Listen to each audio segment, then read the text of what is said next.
Welcome back to the Cubicle Brief, where we will bring you the latest news of interest impacting those who get the work done. Let's start our 5-minute staff meeting.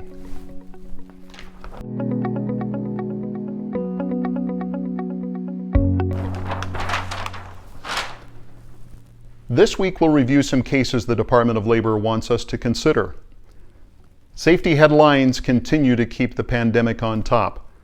OSHA has extended the public comment period on the emergency temporary standard to January 19th of 2022 to allow for more time for the public to provide input. The courts may have control of the ETS at this point, but OSHA is pushing forward with its process. Employers should consider their ongoing preparation until there is a definitive answer for what happens next.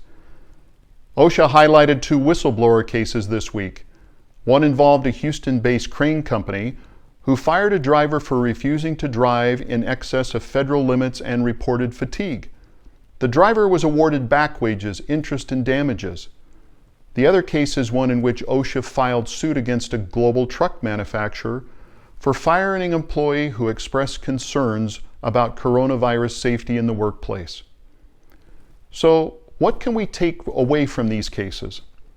First, the regulatory agencies are out soliciting whistleblower complaints through advertising as well as through employee and labor groups.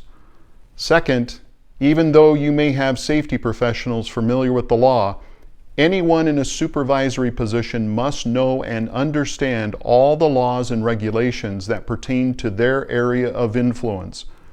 In the trucking industry, dispatchers know what the limits are, and they must adhere to them, as uncomfortable as they may be from an operational perspective.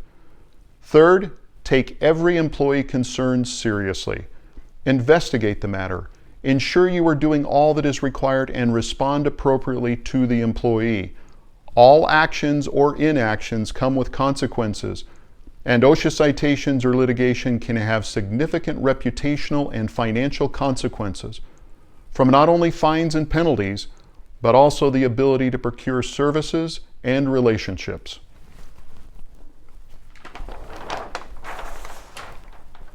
Many of you continue to struggle with the constantly changing wage and hour issues enacted at the municipal and state level, such as in California. As is the case with the federal government encouraging whistleblower complaints regarding safety issues, the same is true for wage and hour concerns. This week, the Wage and Hour Division found a Fayetteville, North Carolina motorcycle repair and sales shop had failed to pay proper overtime and had not kept accurate records. The total recovery for the 61 employees was $96,000 in back wages and damages. So, what was the real story? And what is the lesson we need to learn? Employers have been playing games with pay practices since the beginning of time when it comes to paying overtime. In this particular case, the employer Flip My Cycle Incorporated attempted to avoid paying overtime by labeling extra hours worked as bonuses, miscellaneous pay, or commissions, and they paid their employees straight time only. They also did not include certain performance-based bonuses in the overtime calculations. These decisions, in most cases, did not originate in the HR or payroll departments. We live at a time when these tricks will not go undetected for long. The law is clear, so make sure your pay practices are fully compliant with all local, state, and federal laws.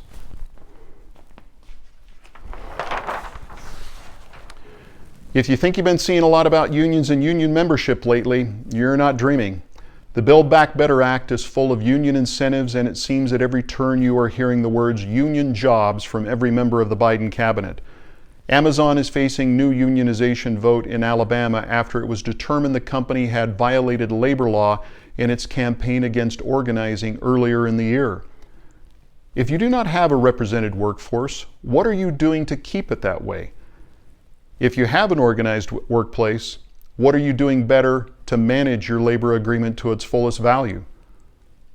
What is your defined strategy for a future agreement, or possibly managing in a way that your workforce won't see the need for representation? Too often, opportunities are lost by not doing what you can do today and not planning for the future. It is December, and the joy of giving is upon us. Last week we enjoyed a season of gratitude during our Thanksgiving celebrations. Catch my blog post this week to learn how you can bring the benefits of more gratitude and giving in your workplace and experience the benefits in the lives of your team members. Links to the articles referenced are found in the description. Leave a comment and subscribe to catch the latest news impacting the workplace. Until next time, remember to look for the answers to your challenges among those who get the work done.